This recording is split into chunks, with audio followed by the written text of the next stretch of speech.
This is going to be a chapter by chapter reading of The New Man by Maurice Nicoll.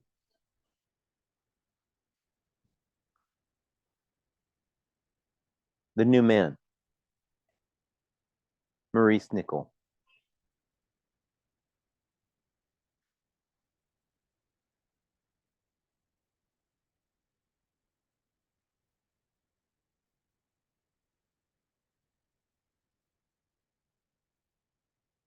Copyright 1950 by Shambhala, London.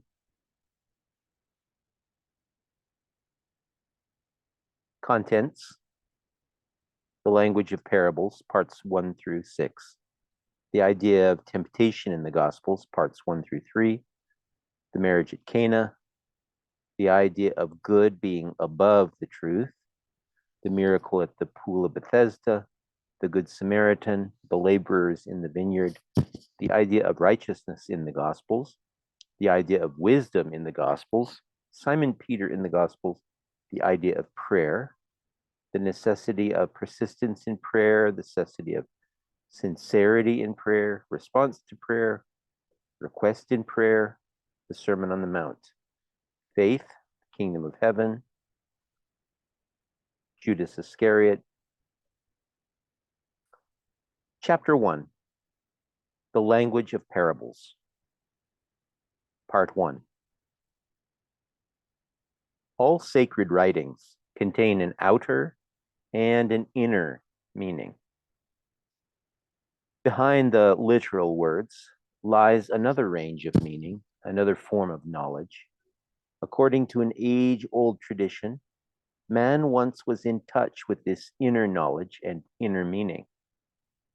There are many stories in the Old Testament which convey another knowledge, a meaning quite different from the literal sense of the words. The story of the Ark, the story of Pharaoh's butler and baker, the story of the Tower of Babel, the story of Jacob and Esau and the mess of pottage, and many others contain an inner psychological meaning far removed from their literal level of meaning. And in the Gospels, the parable is used in a similar way. Many parables are used in the Gospels. As they stand, taken in the literal meaning of the words, they refer apparently to vineyards, to householders, to stewards, to spendthrift sons, to oil, to water, and to wine, to seeds and sowers and soil, and many other things. This is their literal level of meaning. The language of parables is difficult to understand just as is. In general, the language of all sacred writings. Taken on the level of literal understanding, both the Old and New Testaments are full not only of contradictions, but of cruel and repulsive meaning. The question arises, why are these so-called sacred writings cast in misleading form? Why is not what is meant explained clearly? If the story of Jacob's supplanting of Esau, or again of the Tower of Babel, or of the ark constructed in 3 stories riding on the flood, is not literally true, but has a quite different inner meaning, why is it all not made evident? Why again should parables be used in the Gospels? Why not say directly what is meant? And if a person thinking in this way were to ask why the story of creation in Genesis, which clearly cannot be taken literally, means something else, something quite different from what the literal words mean, he might very well conclude that the so-called sacred writings are nothing but a kind of fraud deliberately perpetrated on mankind. If all these stories, allegories, myths, comparisons, and parables, and sacred scripture meant something else, why can it not be stated clearly what they mean from the starting point so that everyone can understand? Why veil everything? Why all this mystery, this obscurity? The idea behind all sacred writing is to convey a higher meaning than the literal words contain, the truth of which must be seen by man internally. This higher, concealed, inner, or esoteric meaning cast in the words and sense images of ordinary usage can only be grasped by the understanding. And it is exactly here that the first difficulty lies in conveying higher meaning to man. A person's literal level of understanding is not necessarily equal to grasping psychological meaning. A person's literal level of understanding is not necessarily equal to grasping psychological meaning. To understand literally is one thing. To understand psychologically is another. Let us take some examples. The commandment says, "Thou shalt not kill." This is literal, but the psychological meaning is, "Thou shalt not murder in thy heart." The first meaning is literal. The second meaning is psychological and is actually given in Leviticus. Again, the commandment, "Thou shalt not commit adultery," is literal, but the psychological meaning, which is more than this, refers to mixing different doctrines, different teachings. That is why it is often said that people went whoring after other gods and so on. Again, the literal meaning of the commandment, "Thou shalt not steal," is obvious, but the psychological meaning is far deeper.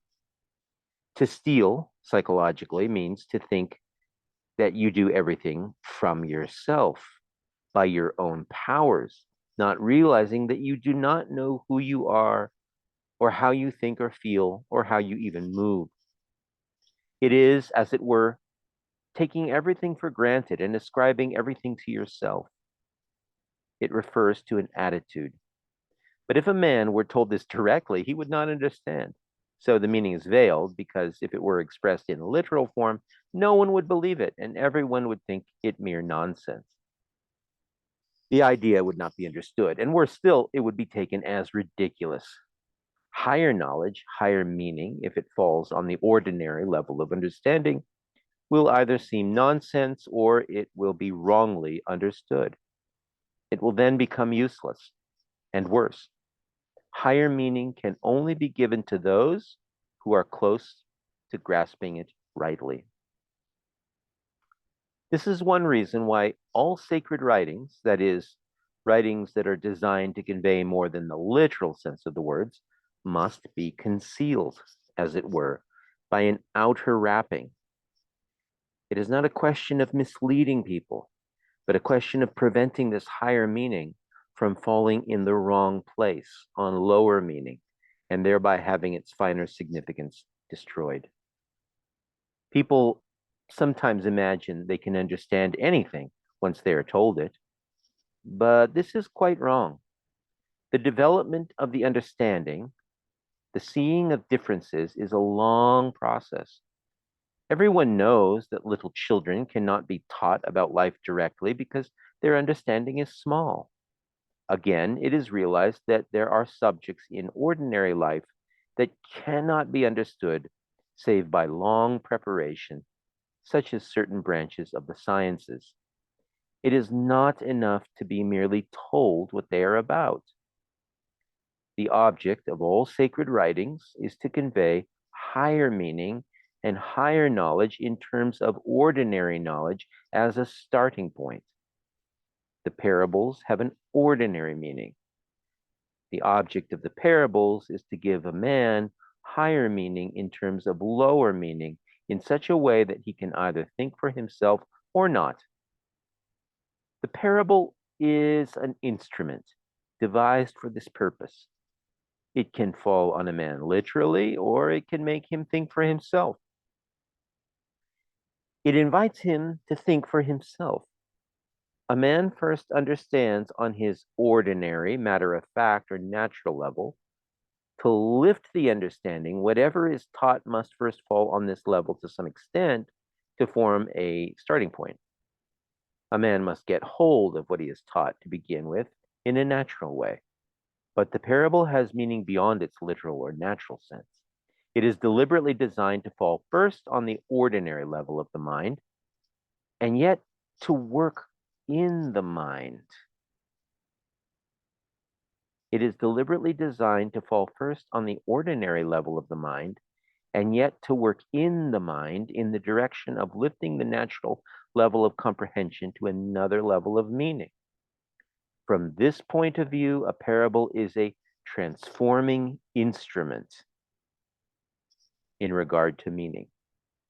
As we shall see later, the parable is also a connecting medium between a lower and a higher level in developing the understanding.